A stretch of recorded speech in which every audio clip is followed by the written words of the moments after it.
Hey guys, welcome back to another video.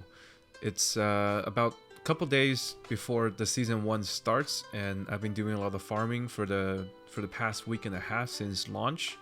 I'm currently at 375 item level. I've been farming some rares, and particularly I got this trinket to drop, the primal ritual shell, which is pretty good. But anyway, I figured I'll do a quick guide for protection warrior. Sorry, I'll do a quick guide for protection warrior, just for more of a mythic plus focus, because I don't raid quite much or at all. So the purpose of this video is just to have a discussion about what I've been doing and running on my protection warrior as a starting point, because I'm sure as the season progresses, build's gonna change as we get more gear, get more knowledge about the dungeons. So, all right, let's dive into it. Here's my talent setup. I'm running a Thunderous Roar build, which is, I think, at least right now, does the most damage and is the most consistent. There's a Shockwave build, which I think is really bad. I think I've seen a couple other YouTubers use this, and I just want to have a quick discussion about that. Shockwave isn't a very good CC spell. It's only 2 seconds, and you eat into your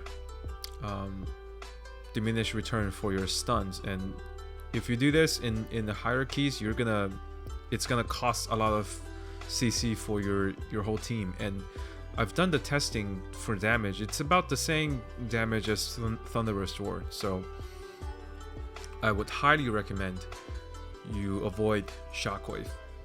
Now, with that said, this might be good in pugs or low level keys, because it's, if you talent into Rumbling Earth, it's every 30 seconds you can use Shockwave, or at 25 seconds. So in lower keys, I think you'll be fine.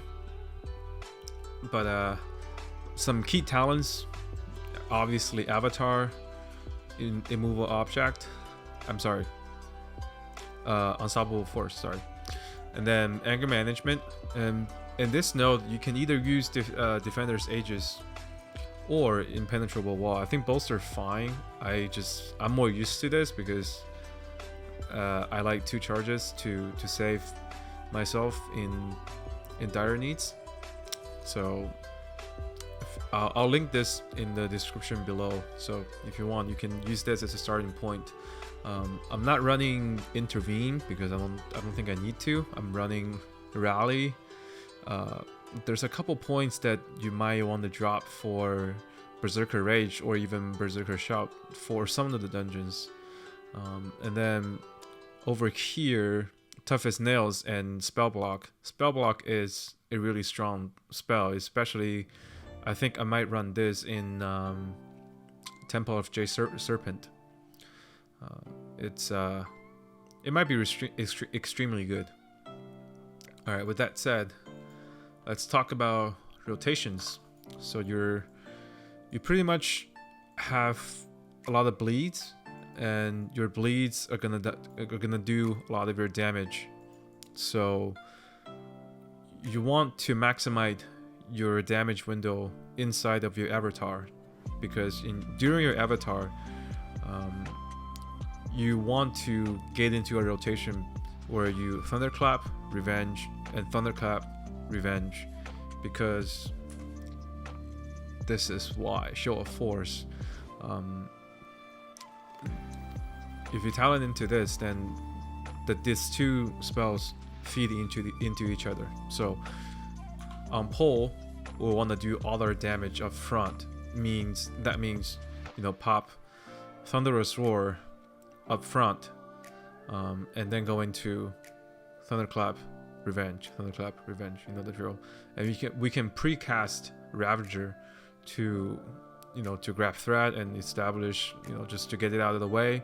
And I'm running Booming Voice, so my demo shout is actually a a DPS spell. So on pull it will look something like this. We'll charge in, either charge or shield charge. I'll talk about that later. So we'll charge in, we'll thunderclap one time to grab threat, or actually, sorry, we'll throw our Ravager first, and then we'll charge in, thunderclap once, and then demo shout, and then because Avatar is off of GCD, so we'll do demo shout, Avatar, thunderous roar, and then go into thunderclap, revenge, thunderclap, revenge, and we burst extremely hard. Let me show you. So let's use this target dummy. So we want to use Ravager and then charge. So alright, and you can just watch my DPS go up.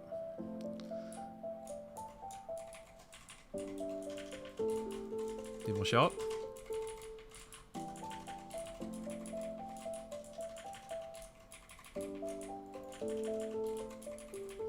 There.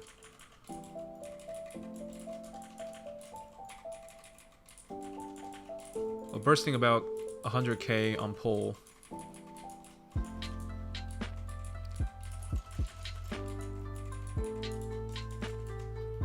And then after that, it's just, you know, you do your normal rotation. Keep up, shield charge, shield block, and then, you know, ignore pain. And you know the drill. Alright. One thing I want to talk about is there's a minimum distance for you to get to use your shield to use a charge, because you have to get at least 8 yards away to shield charge. However, to charge, sorry. However, shield charge doesn't have a minimum distance, so you can use this in melee range. So you can keep that in mind. You don't have to run out and then charge back in like usually when you charge weaving. So I find that very interesting. And sometimes you don't always want to open with shield charge, although it does quite a bit of damage, because it gives you some free uptime on your shield block. So if you don't press shield block in the first like couple seconds in the pull, you're actually losing shield block uptime. Alright, I think that's pretty much it. Warriors are looking extremely good for season 1, so I'm excited to play that. And you know, I really enjoy the warrior playstyle, the thunderclap playstyle. So yeah, hope you guys can push some keys and, you know, have fun. I'll see you later. Bye.